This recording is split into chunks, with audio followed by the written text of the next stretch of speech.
Hello, Internet, and welcome to my review for Fairy Tail episode 301. I know I just covered 300 yesterday, but we're actually on time for this one. When we last left off, Jacob was handled in about 5 seconds, which I was not a big fan of.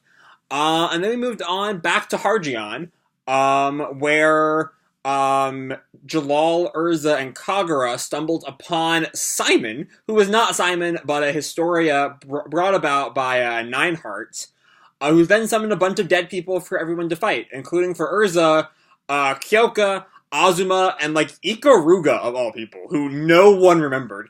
I remember the manga, no one remembered who she fucking was when she first popped up there. But yeah, and then there are a bunch of Historias all around. And that takes us into this week's video. Before that, though, just a reminder, I have my Spring 2019 anime review straw poll in the description down below, so go down, fill that out, let me know what you want to see next season, which is quickly upon us. Jumping right on in. I do really like the way all of the Historias, I think, are really interesting. The way they interact with their living opponents.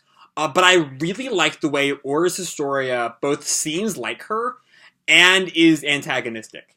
You know, everyone's interactions with their Historias are interesting, except Izel, because Izel was just, not a character. He was there for when you need to have someone to fight. He's just not really much of a villain.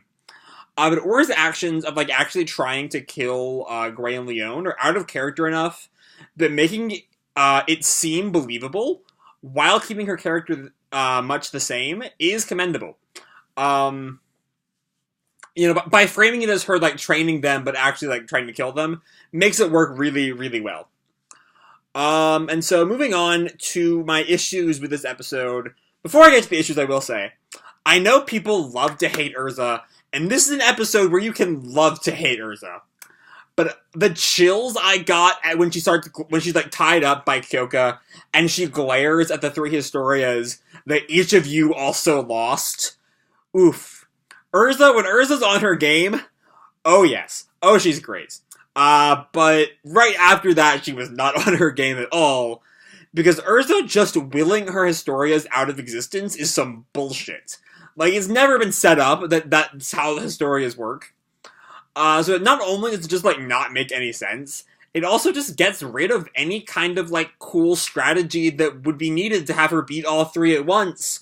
Or the chance to show how strong Urza has become by having her beat three opponents at the same time who she struggled against alone. There are so many good things that could have been done with that. And they just weren't done. Also, it's become a recurring theme. They've been taking out a member of the 12 every episode, and I'm tired of that. The 12 are supposed to be threatening, and I know we're going to move into some much more longer fights with the 12, in the next part of the arc. But, Wall was an episode, and then Demaria was the next episode, and then Jacob was the next episode, and now Neinhart is this episode. It's 4 episodes, and 4 members of the 12 defeated. It's just getting a little much. But we do get our next big mystery, and that is Urza's relation to Irene. The anime... There was some debate in the manga if it was Eileen or Irene. The anime, the subtitles at least, are leaning hard on Irene, which is a shame because I always called her Eileen. But anyway, here comes the Irene mystery. As Neinhart comments on scarlet hair and the name Urza. Oh, is she Lady Irene's? The answer is kind of obvious now that I think about it. I don't know why it was a big mystery, but you know what? If you're an anime only, be mysterified. Be confused. Mysterified is not a word. But anyway, the stuff that worked well is really all the stuff around the Neinhart stuff worked really well. Juvia and Meldy get a nice reinforcement of the show's themes, when they team up to fight Keys and Zancro, and Keys makes the comment that, their team up is that their faith in each other is just stupid dependency. And then they show by defeating Keys and Zancro that no, it's not, that by working together, they become stronger. And that Meldy has apparently a new use of the McGuilty sense that powers up based on trust. It's been so long since you've seen them in Guilty Sense, I don't remember how it worked beforehand, but I'm assuming it did not work on Trust beforehand. But anyway, moving on to the other fights. Leon has this, like, dilemma that, you know, Gray has done all this stuff to get over Ur's death, and that Leon has not gotten over Ur's death. I don't think that's true. I think Leon might think that's true, but I think, really, you know, look at how far Leon has come. There are all of the, like, the first season villains have all had such good character development, and I love all of them. And Leon was the first of that bunch. You know, at the start of the series, he was like a madman, willing to, like, wipe out an island of peaceful demons to, you know, melt the ice that was perfectly sealing Deliora away in order so that he could do what Ur couldn't and kill Deliora. And now look at him. You know, the man who couldn't get over Ur's death is that guy. The Leon now is doing fine. You know, he's got a stable support group of the members of Lamia Scale. He's just, he's doing alright. You know, maybe he's not all the way moved on from Ur, but he's at least started to move on from Ur, and that's progress. Really, like, all the other Historia fights are good, you know? They're all really good. They all rely on showing how much stronger the characters are now compared to where they were, as we see with, actually, really all of them. You know, we see Wendy, like, cuts through Azel with Charla's help. You know, how much trouble Keys gave Juvia back in the day, and then with teaming up with Meldy, they take down both him and Zancro. Gray and Leon go toe-to-toe with Ur they never could have done in the past. Even Loxus, you know, that's in a good hit on Hades. And some of them at least develop the characters in meaningful ways, especially the Leon fights and the Meldy fights. I will say it is weird that Loxus does, like, one-shot Hades, given that A, Loxus is pretty beat up from the fight with Wall, and B, he is a Hades, and y'all know how much I love Hades. I made a full fucking video on how much I love Hades.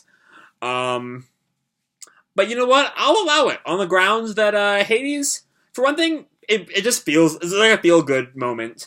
Also, Hades may not have actually been down yet, and might have just been that Jalal stopped, Neinhart, shortly after that.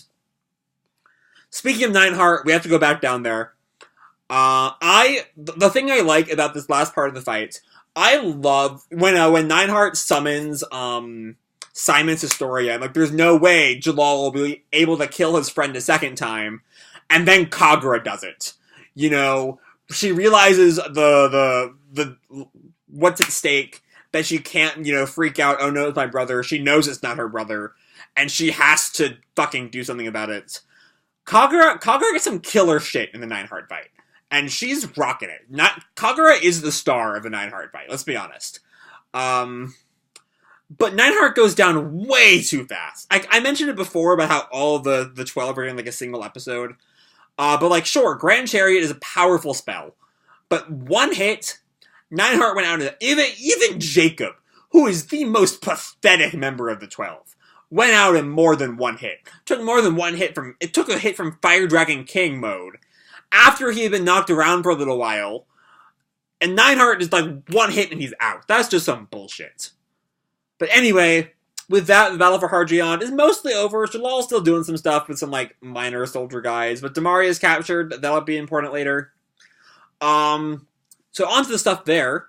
Really the only thing to talk about in Hargion, there's that really funny moment where, as payment for the CPR she gave Jalal, she kisses Urza for some reason, which is a lot of mental gymnastics. It's weird, though, that it's like, so normally, you'd expect a show to obscure the gay kiss and, like, be less obscured with the straight kiss. But her, you know, doing mouth-to-mouth on Jalal is, like, set way back. You can barely even tell it's happening.